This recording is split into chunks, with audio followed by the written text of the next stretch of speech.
Okay. You have a wonderful quote that I've been using as a bit of a mantra over the past few years. It's from your book, Guided Meditations, and it's in the financial meditation.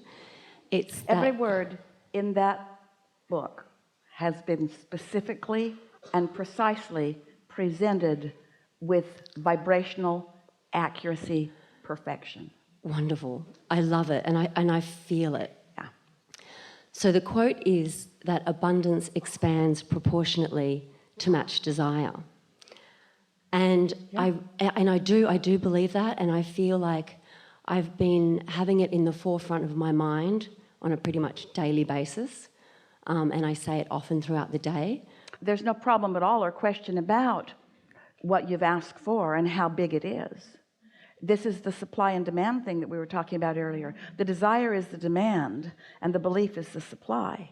So you've asked, but if it isn't manifesting in the way you want it, then you've got your pipe pinched off because of your awareness of what is. Usually what is the reason that most people don't allow now to improve, because now has their attention and now is what it is, and if they give their attention to what is, then they clog up the pipes, and then even though they're asking for more, their pipes are clogged up because they're so attentive to what is.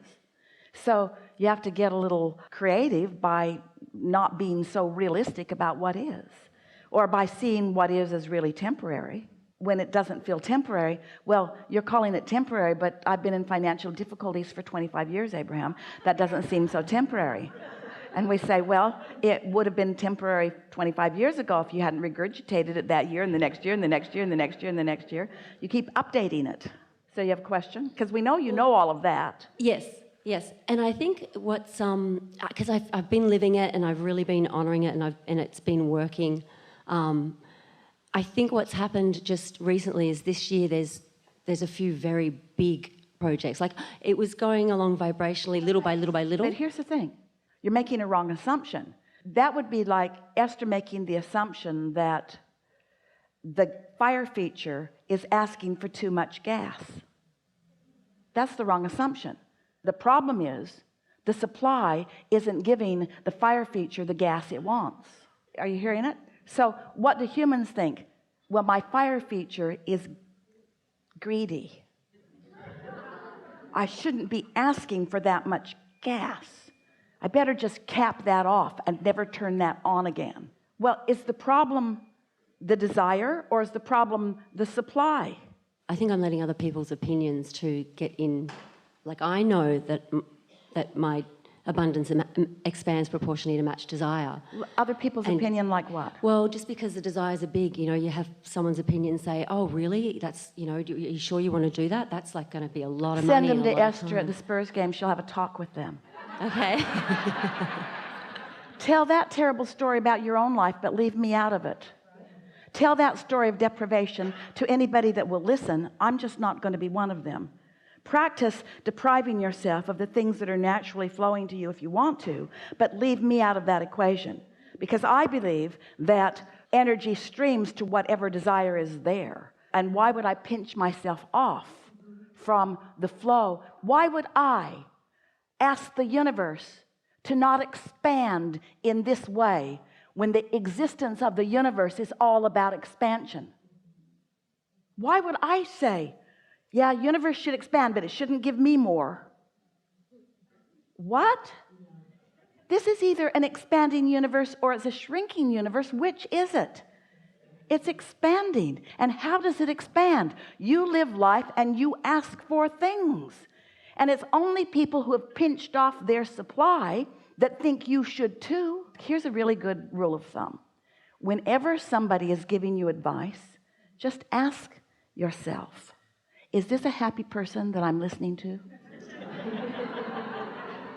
If somebody says to you, you should not want that, just ask yourself the question, is this a thriver? Is this person thriving?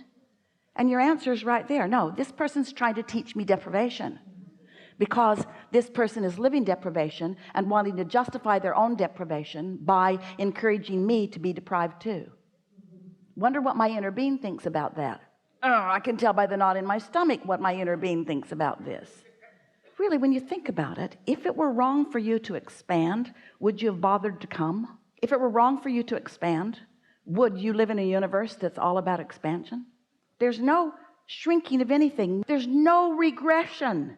There is no regression. There's no something that was disappearing. There's only more. It's the mantra of the universe. It's what puts the eternalness in eternity. And so just because much of the world, maybe even most of the world, is humaning rather than allowing the fullness of who they are, doesn't mean that it's a good idea. So we know we've convinced you momentarily. We're going to ask you what you think your inner being thinks. Is thriving wrong?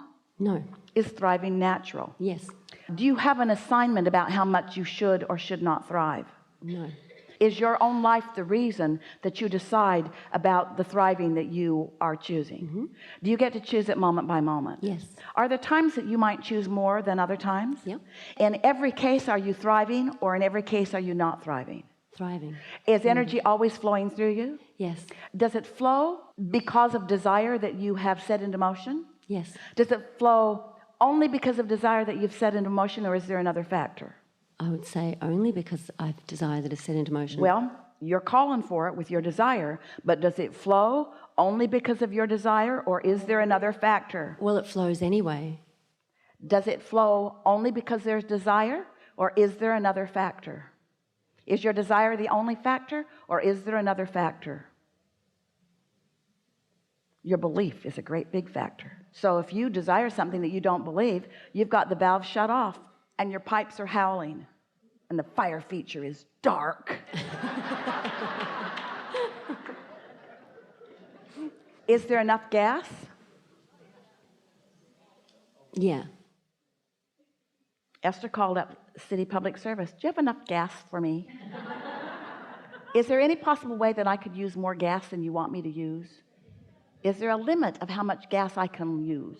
Do we have any shortage of gas supplies? Do you want to thrive by selling more gas to me? If I were to have a fire feature and I would leave it on all day, every day, and my gas bill were like $1 million a month, would that be all right with you? They would say, we'll bring you more valves, we'll bring you more pipes, we'll bring you as much as you want, because City Public Service wants to thrive.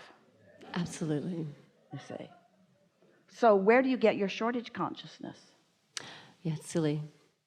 It's illogical when you look at it in terms of supply and demand, because when you ask for something, it always comes. You see, it's easy for us to explain this to you because we've watched your economy from the beginning of humanness. We've watched your economy. We know that when you live life and you ask for more, that the universe provides more, and that there's no shortage, because the law of attraction provides whatever is necessary for the creation of whatever your life has caused you to ask for. So you will never run out of the supply of anything. It will take different forms, but it is an endless supply because this is an eternal universe. But humans get this shortage consciousness going where they think there's only enough life force for this generation. Everybody else is not going to make it. No. And so all you have to do is look back not much more than 100 or 200 years when your economy was about beads and fur, gold chunks. And now look at the basis of your economy. Now your thoughts are commerce. Now your ideas are commerce. Now the energy that moves through the internet is commerce. There's no end to the stream of abundance that flows through the consciousness of all that is. Only humans pinch themselves off for really unnecessary reasons. We've convinced you. You have. So now start your story again. This is helpful. You just sat into the chair, and what is it that you want to say to infinite intelligence about your financial situation? What do you want to say? What do I want to say now? Or when I sat in the chair? Have you heard nothing from us?